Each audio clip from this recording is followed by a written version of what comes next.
get a high-stakes voting minutes. Oh, you're late up 18 choices, right? High-stakes, you got to put it there. So I think that's the benefit that it changes, that it does allow different types of people who normally would not have a chance at winning in the way the system typically works. They actually get an opportunity, and in some cases, they actually do win.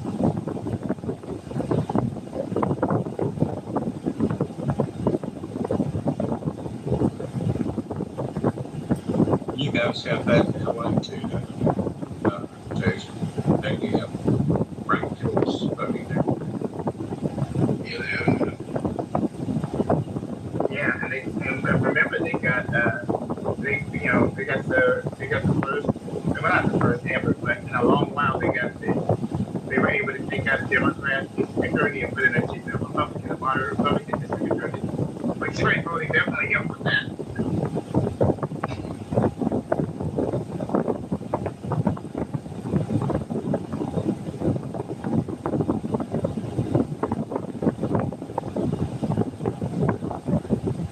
Jesus Christus! First, teach me to come to. Also to say, since we're addressing the subject of style, the most stylish president and first lady in our lifetimes are Donald Trump and Melania Trump. Donald Trump's a style icon. He changed him there. Right. Defeat the habits, if nothing which thou seest announced.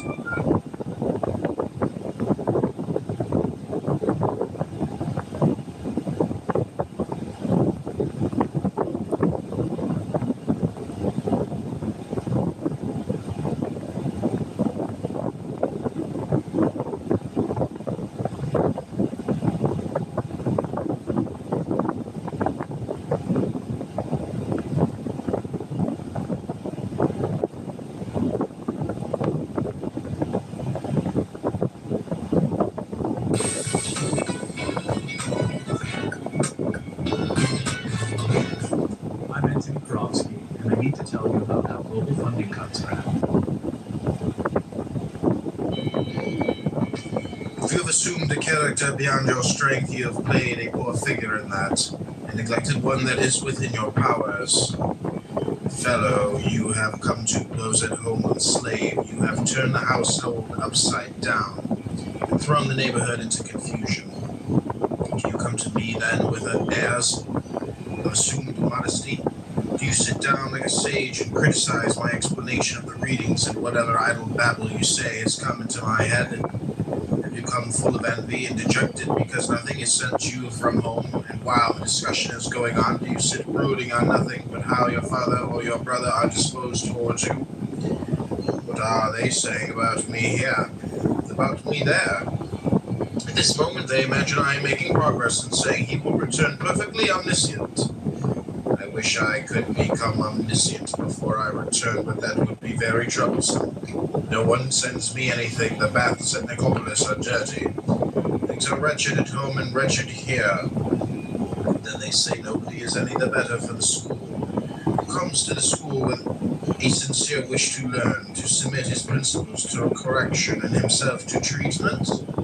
Who, to gain a sense of his wants? Why, then be surprised if you carry home from the school exactly what you bring into it. Epictetus, I have often come desiring to hear you speak, and you have never given me any answer. Now, if possible, I entreat you, say something to me. Is there, do you think, replied Epictetus, an art of speaking as of other things? If it is to be done skillfully and with profit to the hearer, yes. And are all profited by what they hear, or only some among them? So that it seems there is an art of hearing as well as in speaking. To make a statue needs skill, to view a statue aright needs skill also, admitted. And I think all will allow that one who proposes to hear philosophers speak needs a considerable training in hearing. Is that not so? Then tell me, on what subject are you able to hear me? Why on good and evil? The good and evil of what? A horse, an ox? No, of a man. Do we know then what man is? What his nature is? That is the idea we have of him. And are ears practiced in any degree on the subject? Nay, do you understand what nature is? Can you follow me in any degree when I say that I shall have to use demonstration? Do you understand what demonstration is? What true or false is? Must I drive you to philosophy? Show me what good I am to do by discoursing with you. Rouse my desire to do so. The sight, the pasture it loves, stirs the sheep the desire to feed. You showed a stone a bit of bread and it remains unmoved. Thus we must also have certain natural desires, and one that moves us to speak when we find a listener that is worth his salt, one that himself stirs the spirit. But if he sits by like a stone or a tuft of grass, how can he rouse a man's desire? Then you will say nothing to me.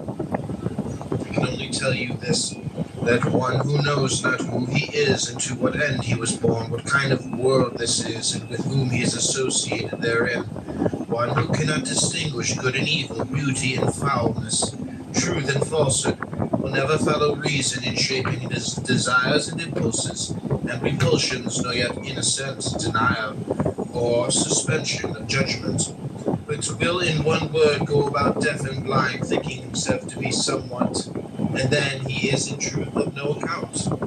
Is there anything new in all this? Is not this ignorance the cause of all the mistakes and mischances of men since the human race began? This is all I have to say to you, and even this against the grain. Why? Because you have not stirred my spirit, for what can I see in you to stir me as a spirited horse will stir a judge of horses? Your body that you maltreat, your dress that is luxurious, your behavior, your look, nothing whatever. When you want to hear a philosopher, do not say you say nothing to me. Only show yourself worthy or fit to hear, and then you will see how you will move the speaker. Now, when you see brothers, apparently good friends, and living in accord, do not immediately pronounce anything upon their friendship, though they should affirm it with an oath, though they should declare for us to live apart as a thing impossible. For that part of the bad man is faithless, unprincipled, inconstant. Now overpowered by one impression, now by another, ask not the usual questions. Were they born the same parents, reared together and under the same tutor? But ask this only, on what they place their real interest, whether in outward things or in the will,